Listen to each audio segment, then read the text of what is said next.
Hey, y'all, and welcome to Preaching in a Pandemic, What They Didn't Teach You in Seminary. My name is Susan Sparks. I'm the senior pastor here at Madison Avenue Baptist Church in New York City.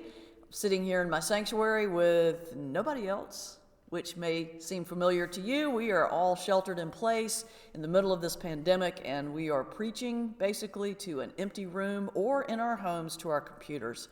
So I thought perhaps I would put together a series of lessons of what I have learned as not only a 20-year preacher, but also a professional comedian, in how to make this transition from, a pulpit preacher to an online preacher. We've talked about a number of different elements in the past couple of weeks. The first week, we talked about how to make a good impression on camera.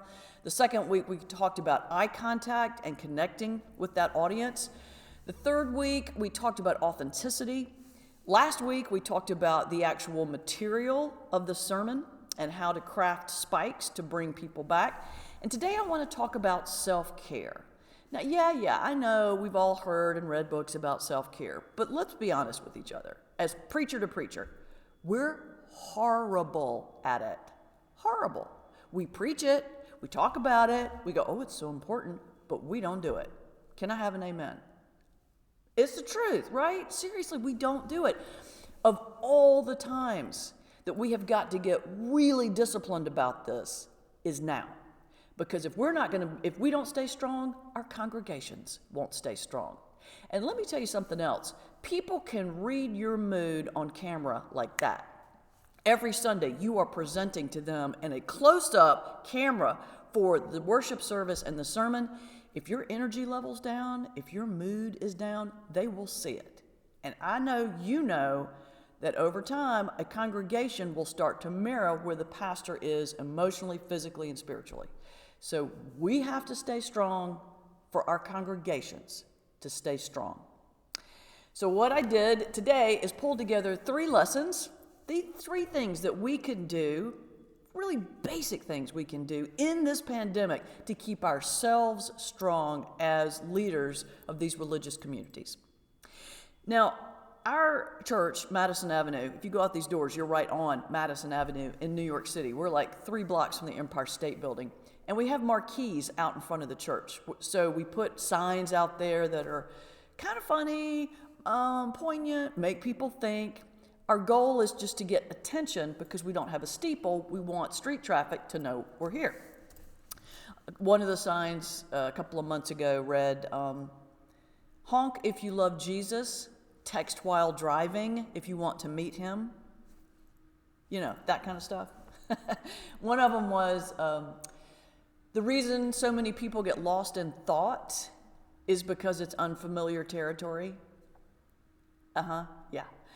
But one more apropos to what we're talking about read this. Almost everything will work again if you unplug it for a while. And I guess that's what I'm talking about today. How do we allow ourselves to unplug when we're pretty much on duty 24/7 and sheltered in our homes? So lesson number one, you've got to take a break. This is a marathon, and for the long haul, you have got to every once in a while take a break. I'm thinking of right before seminary, I took a couple of years off, and one of the years I drove my Jeep Wrangler from New York City to Alaska. It's an awesome trip. But I didn't have a lot of money, so I was trying to basically, eat at McDonald's every day and buy cheap gas. No big deal until we hit the Rockies, and then all of a sudden the Jeep wasn't really, was sputtering so badly, I wasn't sure it was going to get over the Rockies, and I couldn't fit in my clothes, which is kind of a big deal because I was wearing overalls, So my point being, you've got to feed yourself well, whether that means physically by food, it means sleep, it means rest. This is a marathon, and you have to back down and take a break. Yes, you got to eat well. Yes, you need to sleep, but you've also got to take a break. Now, here's the question. How do you take a break when you can't leave your house? Good question. Now, everyone watching here is probably in different levels of shutdown. We can't leave, at all. We go every 2 weeks to the grocery store, and that's it.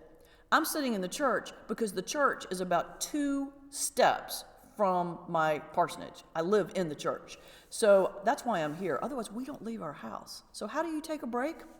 Well, the week after Easter, I took the whole week off. And what did I do? I went to our guest bedroom. I mean, that sounds crazy, but it was just a different place. My husband Toby and I decided, well, maybe we'll just take breaks and go in there and read. It's a change of pace.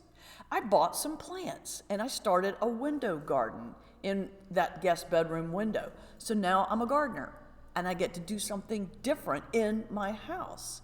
I started taking guitar online.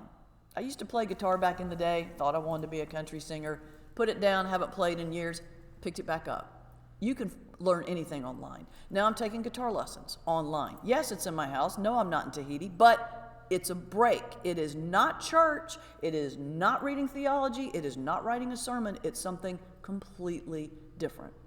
I mean, I even love to ride a motorcycle. I can't get out, can't get the bike. It's up in Wisconsin. So I'm taking a motorcycle maintenance course online just to learn something to make me feel like I'm still in it.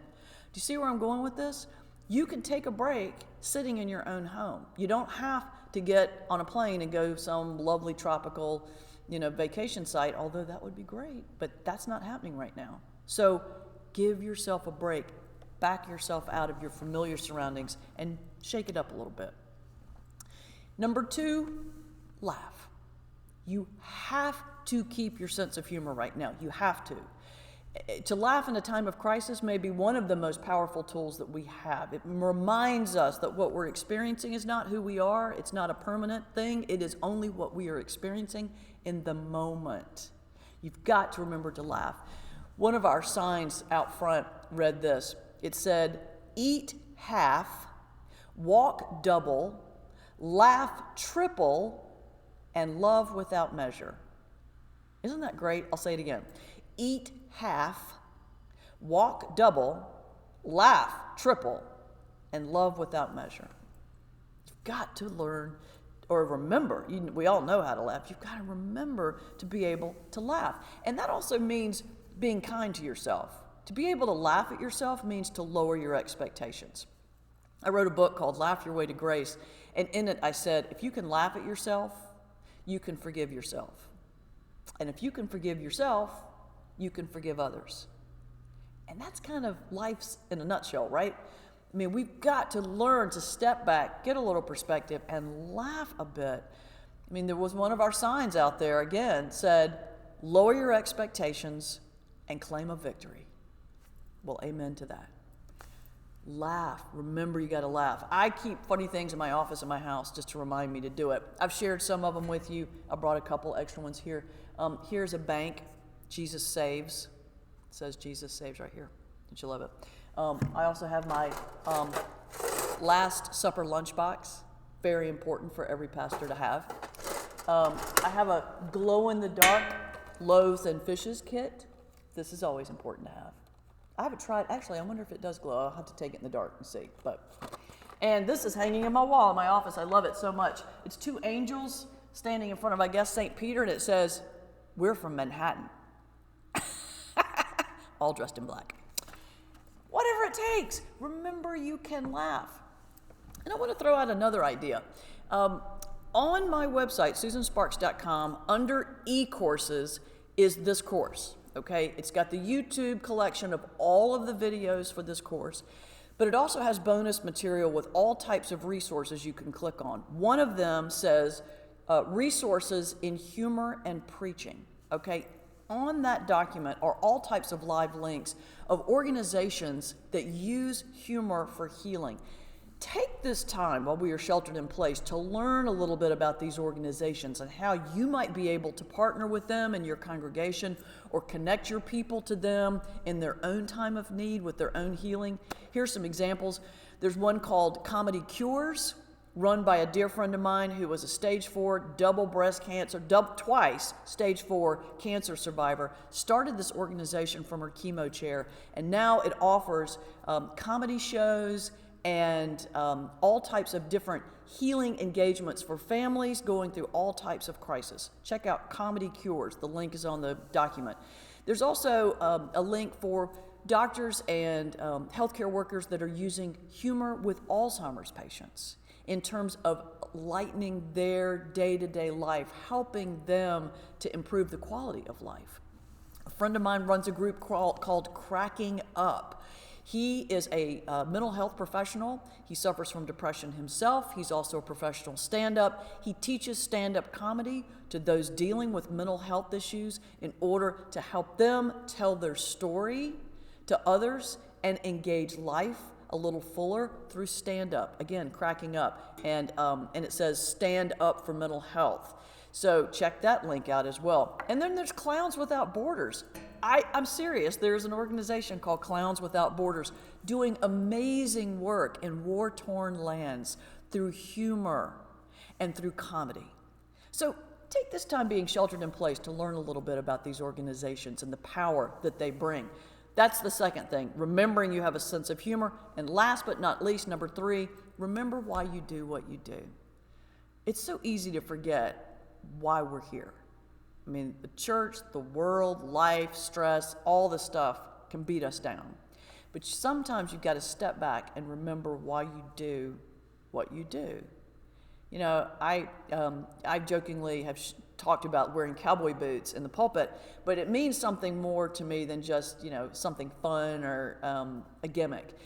When I was in seminary, I had a kind of crisis of confidence that being a comedian in seminary was not the right thing to do. So I literally, during a break, drove my Jeep down to Texas. I was thinking I was going to quit. This was after my first semester. I hit a dust storm, went in. At the bottom of the ramp off the interstate literally was a little tiny shop in the middle of this storm that had a sign that said Boots. I thought, you got to be kidding me. So I go in. It's a boot shop. I'm the only one there. The young woman running the shop sees the New York plates on the Jeep. She goes, "What are you doing here?"